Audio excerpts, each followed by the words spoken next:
Hi, welcome to the Personal History Hub. Today we're going to be having a look at the how do I follow up question.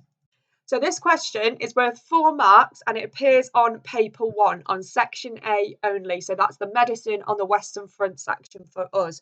So you'll only ever be asked this type of question just on the Western Front, on medicine on the Western Front. You won't see it on any other paper.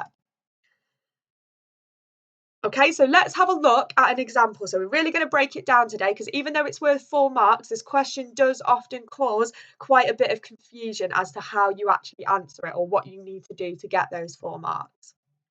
So this is the example that we're going to have a look at today. So how would you follow up source C to find out more about the use of gas on the Western Front? So as you can see on the mark scheme, we're going to have a look at each of these stages and really break them down, but it's almost like a little tick list, okay? So 1 mark per thing that you do. I'll show you how it's laid out on the exam in a second. But I would advise you to not spend any more than 5 minutes on this question, okay? 5 minutes max, because the whole exam, paper 1, is an hour and 15 minutes, and you've got a 12 marker, a 16 marker, an 8 marker to do. You don't want to be wasting time on these 4 mark questions. Okay, this one should be fairly straightforward, very minimal writing done on this one. So let me just share with you some of my top tips before you have a go at this question. So you must make sure that each section links together. Okay, it's really important. That's why I put that little image of the chain on the screen. So even if you come up with a really good quote and then a really good question that are both linked to the question, if they're not linked to each other, you won't get the marks.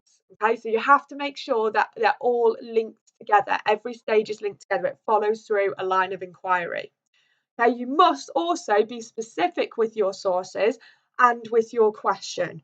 Okay, so no kind of just, I'm going to use a diary. You've got to say what type of diary. So be as specific as possible.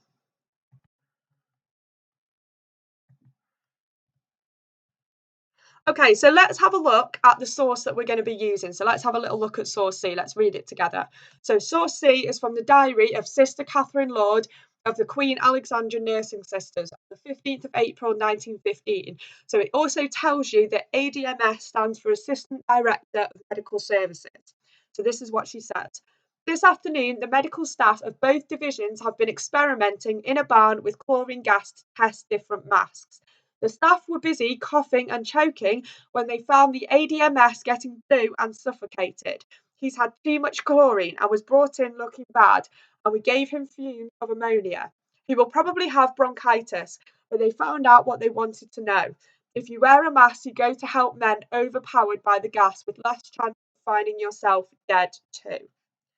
Okay, so that's the source that we're looking at. So let's go back to the question in the mark scheme to understand what we need to do first. So make sure as well that you understand what the question is actually asking you about. So when we're selecting a quote from this source to start our inquiry, we're not just going to find any random quote. We need to be looking for something that tells us about the use of gas on the Western Front. Okay, so just bear that in mind. So you must think of this question as this kind of 4-point checklist. So you have to do all 4 of these things. So the first thing on the checklist is to find a detail in the source to form our inquiry. Okay, so where it says detail, some people get confused with this and they go straight in with a question. Okay, literally the detail just means if it's a written source, quote it. Okay, if it's a picture source, describe it. So say what you see.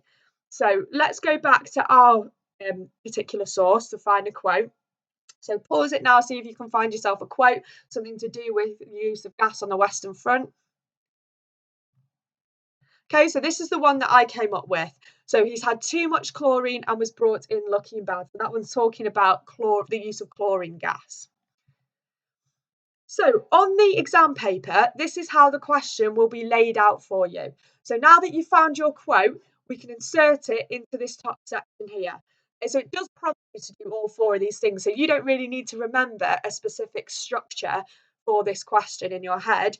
You just need to know what each of these particular things are asking you for. So the top one is your quote from the source. So he's had too much chlorine and was brought in looking bad. Don't forget to use your quotation marks to show that it's a direct quote.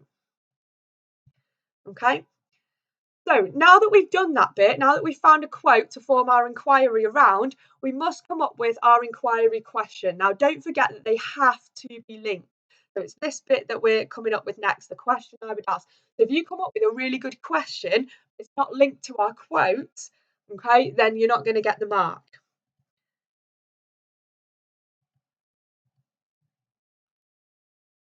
So as our detail is about chlorine gas and the effects it had on a soldier, the question to ask would be whether there were other types of gases that had negative effects on soldiers.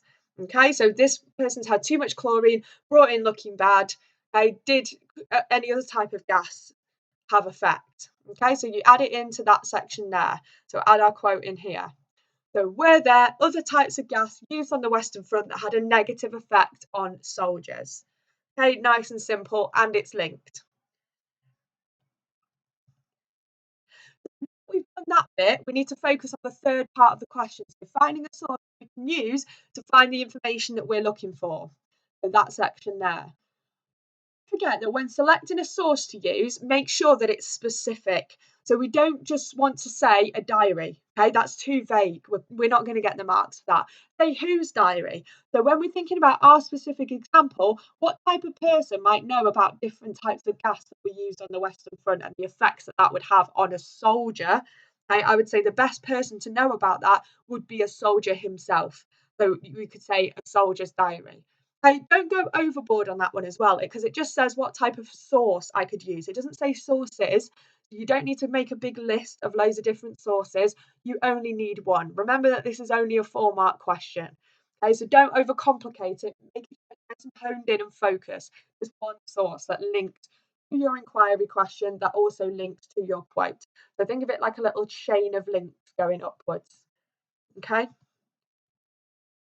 And then finally, the last part, if you've done these 2 parts nice and correctly and they all follow on from your quote, it should be nice and simple to finish off this last bit. So how this might help answer my question. In the bottom part, all you simply need to do is just a sentence to explain how our source will help us to answer our question. So if we were historians, putting on our historian's hat, if we were going to actually carry out this inquiry, how are we going to use that soldier's diary to help us answer that question?